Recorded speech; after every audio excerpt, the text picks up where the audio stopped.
قابل صد احترام جناب شیخ کلیم صدیقی صاحب اور حاضرین اکرام، میں تہہ دل سے کلیم صدیقی صاحب کا خصوصاً اور آپ سب کا شکر گزار ہوں کہ اس شدید موسم میں آپ نے یہاں آنے کے لیے وقت نکالا۔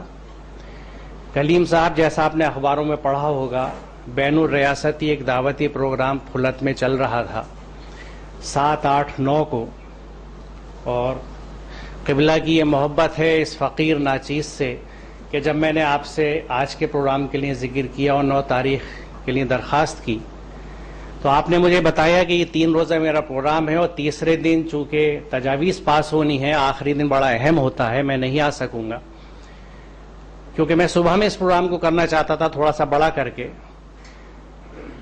تو آپ نے حکم دیا کہ آپ اگر اسے مغرب کے بعد کر لیں تو میں اپنا پروگرام تھوڑا مختصر کر کے وہاں سے چل دوں گا۔ تو یہ جو آپ کی محبت ہے کہ اس پروگرام کو آپ نے مختصر کیا اور وہاں سے اس انداز سے چلے کہ مغرب الحمدللہ جیسا آپ نے وعدہ کیا تھا ذاکر نگر کی مسجد میں ادا کی اور یہاں تشریف لائے، اس کے لیے میں بے حد شکر گزار ہوں آپ کا، آپ کی محبت کا اور اس حوصلہ افزائی اور سرپرستی کا جس کی وجہ سے مجھ جیسے لوگوں کو تقویت ملتی ہے اس کام کو کرنے کی جس کی ضرورت ایک عرصے سے میں نے محسوس کری۔ اور وہ بھی میری ایک اپنی کہانی ہے، کیونکہ میری زندگی کے 2 حصے ہیں۔ ایک وہ حصہ جو ایک ایسے روایتی مسلمانی کی طرح گزرا جس کو تمام ارکان و فرائض سکھائے گئے، لیکن کسی نے یہ نہیں بتایا کہ قرآن مجھ پہ فرض ہے یا مجھ کو قرآن سمجھ کے پڑھنا چاہیے تاکہ میں عمل کر سکوں۔ اس وقت تک جو میری زندگی گزری اس کا بڑا حصہ شاید میری خواہشات یا میرے خاندان کے لوگ جس میں میرے والدین بھی شامل تھے یا سماج، اس کی گائیڈنس میں وہ زندگی گزری کہ جیسی جو چیز نظر آئی جس انداز سے کرنا چاہا اس کو کیا۔ لیکن اللہ کے کرم سے قرآن کو سمجھنے کے بعد پہلی چیز جو سامنے آئی، دوسری چیز وہ سورہ قصص کی جن آیتوں کا اس وقت یہاں قرأت کی گئی، جس میں آیت نمبر 85 جو ہے کہ ان الذی فرض علیک القرآن لا ردک الی معاد، بالکل کھل کے کہا گیا کہ فرض علیک القرآن، قرآن تیرے اوپر فرض ہے۔ اور وہاں سے یہ چیز ہلی کہ یا اللہ قرآن مجھ پہ فرض ہے اور مجھے یہی نہیں پتا اس میں لکھا ہوا کیا ہے، تو میں کس طرح زندگی گزارا۔ بہرحال اللہ کا کرم ہے کہ ایک سلسلہ اور ایک سوچ، کیونکہ پھر جب اپنی زندگی کے اوراق پلٹے تو اندازہ یہ ہوا جیسے سے اللہ تعالیٰ نے قرآن کریم کی سمجھ اور فہم عطا کی اور یہ سفر میں آگے میں بڑھا تو اندازہ یہ ہوا کہ قرآن سے دور ہونے میں ہماری زندگی کی بنیادی چیزیں اپنے محور سے اور دھری سے ہٹ چکی ہیں۔ مثال طور پہ میں چونکہ ایک طالب علم تھا اور ایک طالب علم ہوں، سائنس کا طالب علم تھا، طالب علم ہوں، قرآن کا طالب علم ہوں، تو مجھے اب اندازہ ہوتا ہے کہ کس انداز سے ہم نے اپنے ہاں ایک تقسیم کھڑی کر دی علم کی، دینی اور دنیاوی علوم کی، جبکہ علم یہاں عربی کے اسکالر موجود ہیں، بذات خود اس کی تعریف وہی ہے جو سائنس کی ہے، کیونکہ سائنس گریک لینگویج کا ایک لفظ ہے جس کے معنی ہے ٹو نو اباؤٹ دی ان نون، جس چیز کا علم نہ ہو اس کے متعلق واقفیت حاصل کرنا، نا واقف سے واقف ہونا، کما حقہ واقفیت حاصل کرنا۔ اسی چیز کو گریک میں سائنس کہا جاتا ہے، عربی میں علم کہا جاتا ہے۔ اگر آپ المورد دیکھیں تو اس میں سائنس کا ترجمہ عربی میں علم لکھا جاتا ہے، اور علم کا فہیم بعد میں رکھ دیں گے رہنے دیجیے، اور علم کا سائنس۔ سعودی عرب میں آپ کسی یونیورسٹی میں جائیے، آپ دیکھیں گے سائنس فیکلٹی پہ کلیات العلوم۔ دوسری بات یہ کہ لفظ دین، اس کے مادے میں اطاعت اور بندگی کا مفہوم بھی ہے، آخرت کا بھی ہے، یوم الدین کا، اور ساتھ ہی قانون کا بھی ہے۔ سورہ یوسف میں قانون کے لیے دین کا لفظ استعمال ہوا ہے، دیگر جگہوں پہ بھی ہوا ہے۔ تو دین میں اگر قانون کا مفہوم شامل ہے تو اس کائنات میں جو قوانین اللہ تعالیٰ کے چل رہے ہیں جن کو ہم نیچرل لاز کہتے ہیں، وہ کس طرح دین سے باہر ہوں گے؟ وہ علم بھی دین کا ایک حصہ ہے۔ جس چیز کو آج ہم دین کا حصہ کہتے ہیں وہ یقیناً دین کا حصہ ہے، لیکن جس حصے کو ہم نے بے دینی کا شکار کرا دیا اور اپنے گھروں سے باہر کر دیا اور میں نے بچپن میں سنا ہے کہ میاں جس کو دنیا حاصل کرنی ہے اسکول کالج میں چلے جاؤ، اور جس کو دین حاصل کرنا ہے تو ادھر آ جاؤ ہمارے پاس. تو یہ چیزیں، یہ ان کو ڈیمولش کرنے کی آج بڑی ضرورت ہے، کیونکہ یہ وہ چیزیں ہیں جنہوں نے ہمیں آج، اگر ہم 700 سال پہلے کی اپنی تاریخ دیکھیں تو اس وقت کے مسلمانوں کا منظرنامہ دوسرا تھا، آج ہمارا دوسرا ہے. جو قرآن یہ کہتا ہو کہ وَلَا تَهِنُوا وَلَا تَحْزَنُوا وَأَنْتُمُ الْأَعْلَوْنَ إِن كُنتُم مُؤْمِنِينَ، تو اعلون اور ان کنتم مومنین پہ غور فرما لیجئے کہ اگر ہم اعلون میں سے نہیں ہیں تو یقیناً ہم مومن نہیں ہیں. کیا وجوہات ہیں؟ وجوہات جو سمجھ میں آتی ہیں اس میں بنیادی چیز یہی ہے کہ قرآن سے ہماری دوری نے ہمارے، جیسے میں عرض کیا مثال کے طور پہ، دوسری میں جو چیز عرض کرنا چاہوں گا کہ عبادت کا تصور ایک عجیب انداز سے محدود ہو گیا ہے. آپ جس کتاب کو دیکھیں اس میں اسلامی عبادات کے زمرے میں کچھ مخصوص چیزوں کا ذکر ہوتا ہے، اسلامک پریئرز. گویا فجر سے ظہر کے بیچ میں نے جو کچھ کیا وہ عبادت کا کہیں سے کہیں کوئی حصہ نہیں ہے. کیسے ممکن ہے؟ میری بندگی، میرا ہر لمحہ اللہ کے احکامات کے تحت چلتا ہے، یہ ہے بندگی، یہ ہے مکمل عبادت. آج عبادت اگر ہم نے محدود کر دی چند ارکان تک، جن کے پیچھے ساری روح اور وجہ مکمل تکمیل و بندگی تھی، کیونکہ خود قرآن یہ کہتا ہے کہ اقیموا الصلاۃ لذکری، میرے ذکر کو قائم کرنے کے لیے صلاۃ قائم کرو، ذکر ہے قرآن. تو یہ چیزیں جو قرآن سے سمجھ میں آتی ہیں، اور یہ تکمیل، میں ایک چیز آپ کو دکھانا چاہوں گا کہ جب یہ نئی صدی شروع ہو رہی تھی تو جنوری 2000 کا یہ سائنس کا رسالہ جو شائع ہوا، اس میں ہم نے اسلام اور علم کا موضوع رکھا، اور اس میں ایک نئی صدی کے شروعات سے میں نے ایک نئی صدی کا ایک عہد نامہ ترتیب دیا تھا، جس کو گزشتہ آج تو 13 سال ہو گئے وقتاً فوقتاً میں شائع کرتا رہتا ہوں. اس کو میں آپ کے سامنے پڑھنے کی اجازت چاہتا ہوں حضرت، کہ موجودہ صدی کے اس آخری سال میں، کیونکہ 2000 جو تھا پچھلی صدی کا آخری سال تھا، 2001 سے نئی صدی شروع ہوئی تھی، موجودہ صدی کے اس آخری سال میں آئیے ہم یہ عہد کریں کہ اگلی صدی کو اپنے لیے تکمیل علم صدی بنائیں گے. علم کی اس غیر حقیقی اور باطل تقسیم کو ختم کر دیں گے جس نے درسگاہوں کو مدرسوں اور اسکولوں میں بانٹ کر آدھے ادھورے مسلمان پیدا کیے. آئیے عہد کریں کہ نئی صدی مکمل اسلام اور مکمل علم کی صدی ہوگی. ہم میں سے ہر ایک اپنی اپنی سطح پر یہ کوشش کرے گا کہ ہم خود اور ہماری سرپرستی میں تربیت پانے والی نئی نسل بھی مکمل علم حاصل کر سکے. ہم ایسی درسگاہیں تشکیل دیں گے جہاں اسکولی سطح تک مکمل علم کی تعلیم ہو، اور جہاں سے فارغ ہونے والا طالب علم حسب منشا علم کی کسی بھی شاخ میں، چاہے وہ تفسیر ہو، حدیث ہو، فقہ ہو، چاہے الیکٹرانکس، میڈیسن یا میڈیا ہو، تعلیم جاری رکھ سکے. آئیے ہم عہد کریں کہ مکمل علم و تربیت سے آراستہ ایسے مسلمان بنیں گے اور تیار کریں گے کہ جن کے شب و روز محض چند ارکان پر ٹکے نہ ہوں بلکہ وہ پورے کے پورے اسلام میں ہوں، تاکہ حق بندی ادا کرتے ہوئے دنیا میں وہی کام کریں کہ جن کے واسطے ان کو بھیجا گیا ہے، یعنی وہ خیر امت جس سے سب کو فیض پہنچے. اگر ہم سے دلی سے اور خلوص نیت سے اللہ اور اس کے رسول کے احکام کی تعمیل کی غرض سے قدم اٹھائیں گے تو انشاءاللہ یہ نیا سال اور نئی صدی ہمارے لیے مبارک ہوگی. آمین ثم آمین. تو یہ اسی تکمیل علم کی جانب کے وہ قدم ہے جو اللہ تعالیٰ کا بڑا کرم ہے کہ اس کو یہ کام کرانا تھا، اس نے اس ناچیز اور فقیر کے ہاتھوں اس کو انجام دے دیا. یہاں اس قرآن سینٹر میں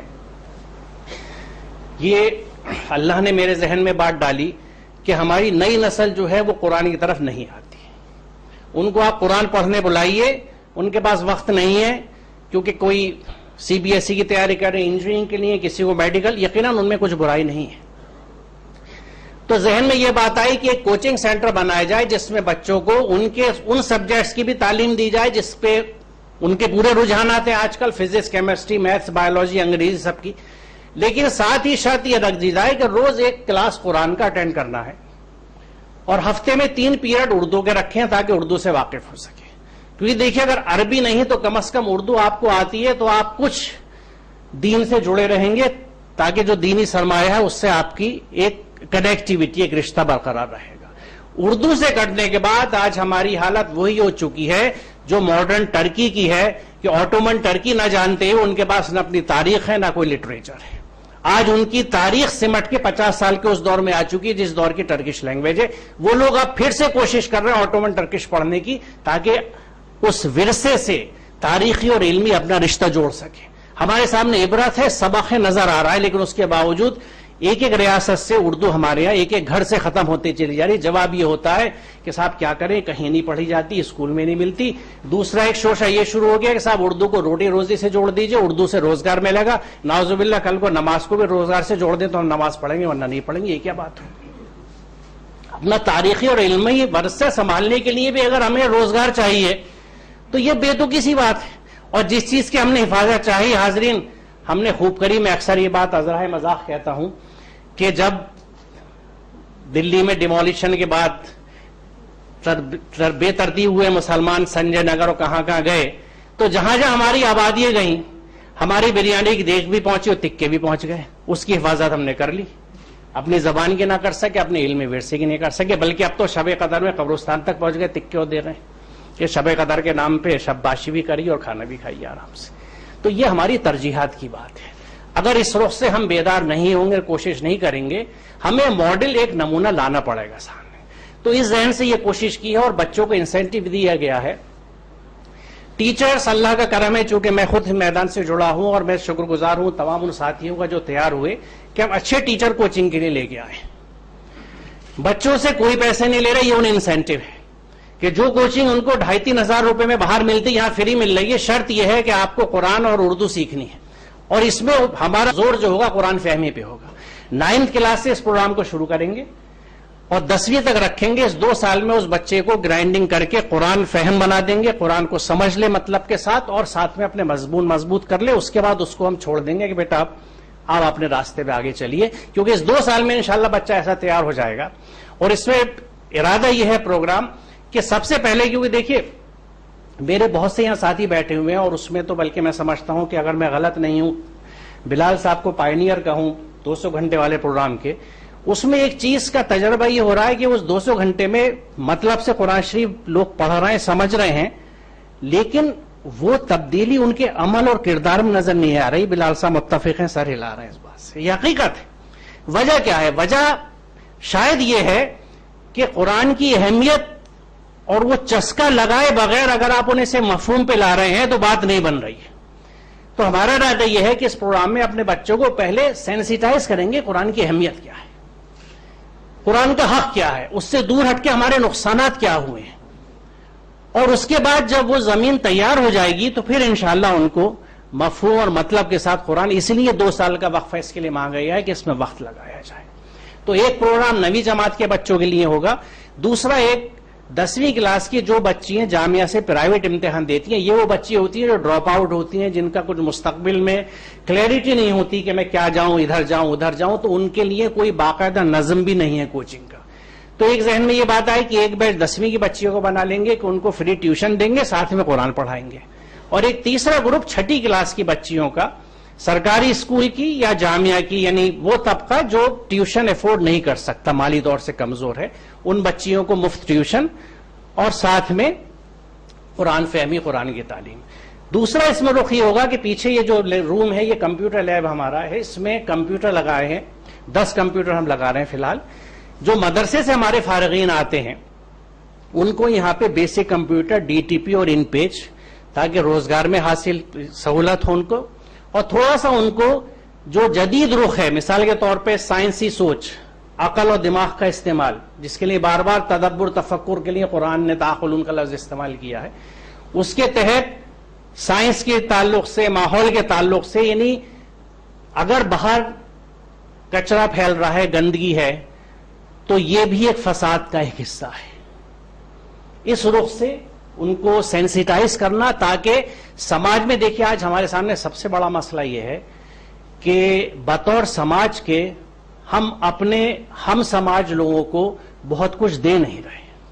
سب سے بڑی بات تو یہ ہے کہ جو سب سے بڑی نعمت اللہ تعالیٰ نے ہمیں دی تھی قرآن کریم کی, وہی ہم لے کے نہیں جا رہے دوسروں تک. اور اس کو لے جانے کے لیے جو چیز آج سب سے آڑے ہے وہی سب سے بڑا محرک بن سکتی ہے, وہ ہے ہمارا عمل اور کردار. آج اسلام کے راستے میں اگر رکاوٹ آتی ہے تو ایک عام مسلمان کا, میرے جیسے مسلمان کا کردار اور عمل دیکھ کے لوگ رکتے ہیں. وہ موٹیویٹنگ نہیں ہے کہ لوگ آئیں کھچ کے. ایسے مسلم نوجوان کہاں ملتے ہیں کہ آئی ایس لیول کی نوکری رکھتے ہوں لیکن وہ یہ کہیں کہ صاحب مجھے کوئی جہیز نہیں چاہیے, میں ایک دم سادہ شادی کرنا چاہتا ہوں, شین کے نقطے نہیں ہے, شادی کروں گا, میں شادی نہیں کروں گا. آج اردو سے ناواقف ہونے کی بدولت ہم ضرور شادی کہتے ہیں لیکن وہ پورے 3 نہیں 10-15 نقطوں کی شادی ہوتی ہے. یہ کردار جب نظر آتا ہے تو آدمی چونکتا ہے, یہ کون آدمی.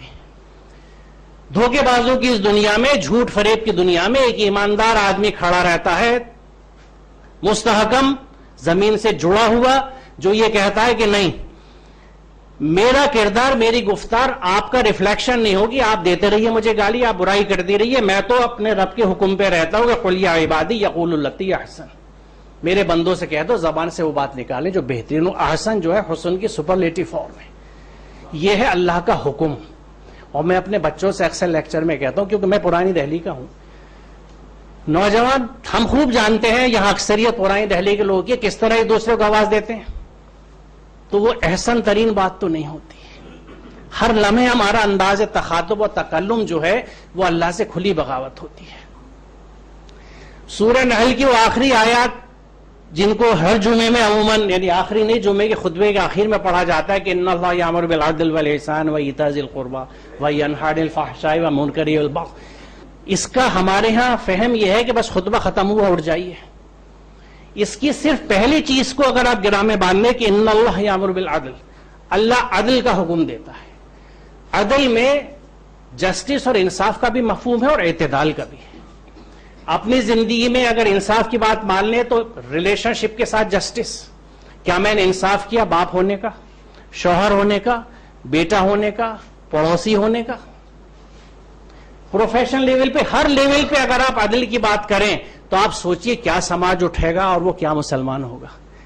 صرف ایک حصہ اپنا لیجئے کہ ان اللہ یامر بالعدل, احسان تک نہیں بھی جاتے اور عدل پہ ہی آ جاتے ہیں تو مسلم سماج کی شکل بدل جائے گی. آج کیوں نہیں بدلتی؟ یہ اللہ کے احکامات کیوں پوشیدہ ہیں؟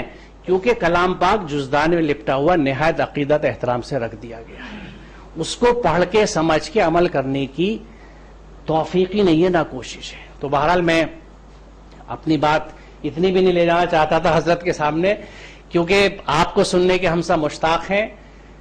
یہ ایک چھوٹی سی کوشش اللہ نے اس سلسلے میں کرائی ہے, اور میں آپ سب سے درخواست کروں گا کہ آج حضرت دعا کرائیں گے کہ اللہ تعالیٰ اس تحریک کو اس سینس میں کامیاب کرے کہ ایسے مراکز دوسری جگہوں پہ بھی کھولیں, کیونکہ علم کے ان دھاروں کو ملانے کی یہ پہلی کوشش ہے کہ جس میں ہم ان کو جدید علوم کے ساتھ قرآن فہمی بھی سکھا رہے ہیں.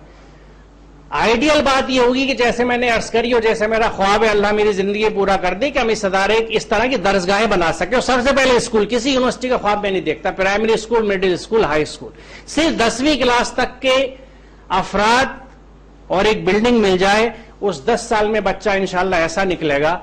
کیونکہ اللہ تعالیٰ کی کتاب جب سمجھ کے نکلتا ہے, دیکھیں میں اپنی آپ بیتی بتا رہا ہوں, میں جانتا ہوں میرے اندر جو تبدیلی آئی ہے, میں کس سے کہوں, میری آپ بیتی ہے یہ. میں نے جیسے کہا نا میری زندگی 2 حصوں میں تھی. جب تک قرآن نہیں سمجھا تھا کوئی اور اسلم پرویز تھا, قرآن سمجھنے کے بعد میری سوچ, میری فکر, میرا کردار, میرا انداز, کیونکہ مجھے یہ سمجھ میں آ گیا کہ میری ذمہ داری کیا ہے, میرا کام کیا ہے, مجھے کیوں بھیجا گیا ہے, اسی رخ پہ کام کرنے کی کوشش کرنا چاہتا ہوں. بہت شکریہ آپ حضرات کا.